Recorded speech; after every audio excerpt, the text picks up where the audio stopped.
Assalamualaikum. Nama saya Muhammad Luqman bin Ismail. Nombor metrik saya 055578. Assalamualaikum warahmatullahi wabarakatuh. Nama saya Ahmad Daniel bin Ahmad Hashim.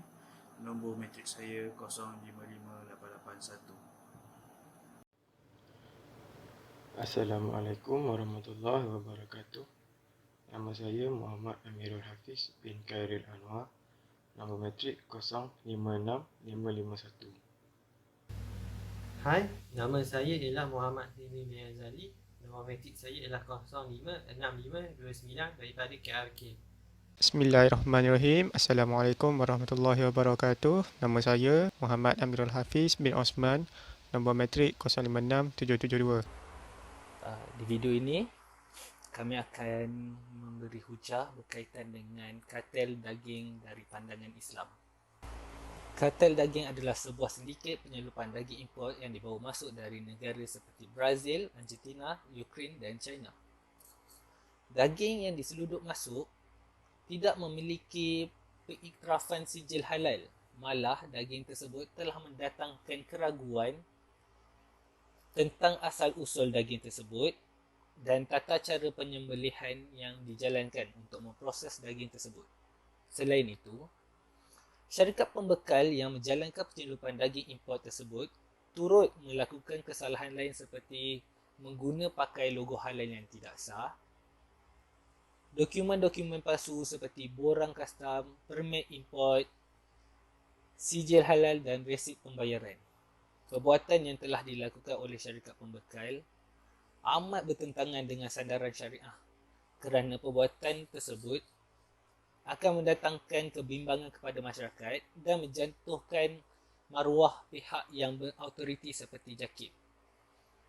Oleh itu, marilah kita dengarkan hujah dari sahabat-sahabat saya berkaitan kartel daging dari pandangan Islam. Sekarang ni saya nak bercakap tentang isu daging kartel. Isu daging kartel yang terjadi dekat Malaysia sebelum ini ialah kartel daging telah mencampur daging-daging yang halal dan tidak halal, menyebabkan status daging itu diragui. Apakah yang dimaksudkan dengan daging? Daging ialah tisu otot yang dituai daripada haiwan seperti lembu dan ikan. Kartel ini bermaksud satu persatuan perbuatan atau pembekal dengan bertujuan mengekalkan harga yang tinggi dan mengurangkan persaingan. Setelah timbulnya beberapa isu mengenai kartel daging, kita perlu menyerahkan kepada pihak berautoriti memainkan peranan dalam menguruskannya bagi pihak berkuasa. Bagi umat, perlulah hadap isu ini dengan tenang dan hormat pihak berkuasa supaya pihak berkuasa dapat menjalankan tugas dengan lancar. Saya akan menerangkan tentang makanan dan pemakanan dalam Islam. Pertama sekali adalah sumber bahan makanan dan minuman. Sumber utama makanan dan minuman manusia adalah terdiri daripada haiwan, tumbuh-tumbuhan dan sumber semula jadi.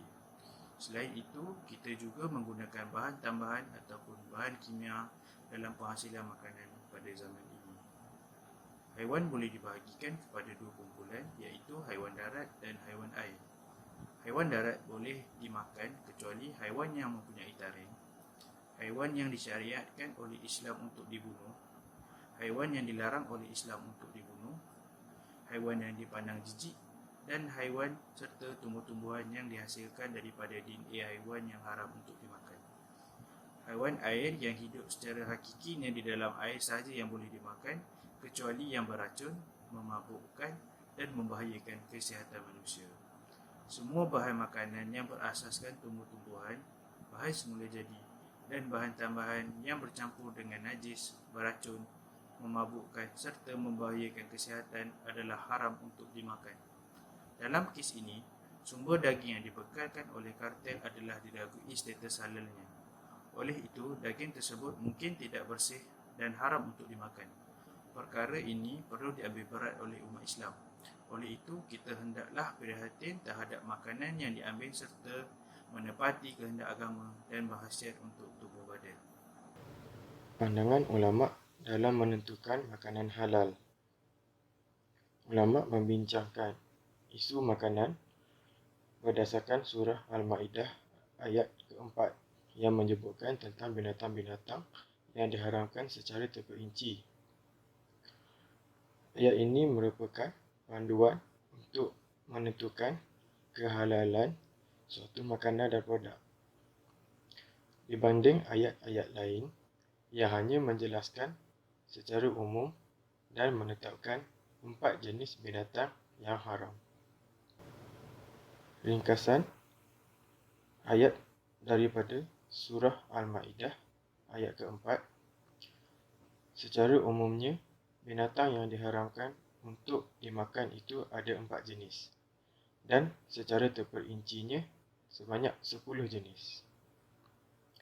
Pendapat masyhur daripada mazhab Syafi'i dan mazhab Hanafi, sekiranya binatang itu menunjukkan tanda-tanda masih hidup, kemudian disembelih, maka sembelihan itu adalah halal. Sebahagian daripada pengikut mazhab Hanafi dan Syafi'i, mereka mensyaratkan bahawa binatang itu hendaklah dalam keadaan hayat mustaqirah. Namun, ada juga pendapat selagi mana binatang tersebut menunjukkan tanda-tanda hidup tetapi hampir kepada mati, kemudian disembelih, maka sembelihan itu adalah haram untuk dimakan. Pemakanan amat penting dalam kehidupan manusia. Umat Islam mementingkan pemakanan yang halal supaya fizikal dan rohani umat Islam berada dalam keadaan yang diredai oleh Allah Subhanahu Wa Taala. Oleh sebab itu, isu kes daging katil ini merupakan masalah yang serius di dalam negara kita. Pengguna di Malaysia, terutamanya pengguna Islam, merupakan golongan yang paling terjejas di isu ini. Hal ini kerana pengguna Islam pasti akan melalui status-status daging halal yang berada di pasaran. Isu kes daging katil ini juga pastinya akan menimbulkan pelbagai perspektif daripada masyarakat tentang integriti pihak berkuasa, sekaligus mencemarkan nama baik sistem halal negara. Sebagai sebuah negara yang mengamalkan agama Islam sebagai agama persekutuan, kerajaan haruslah mengenakan tindakan yang tegas terhadap individu yang terlibat. Dan kerajaan juga perlulah berjanji supaya isu kes daging katil ini juga tidak akan berulang pada masa hadapan.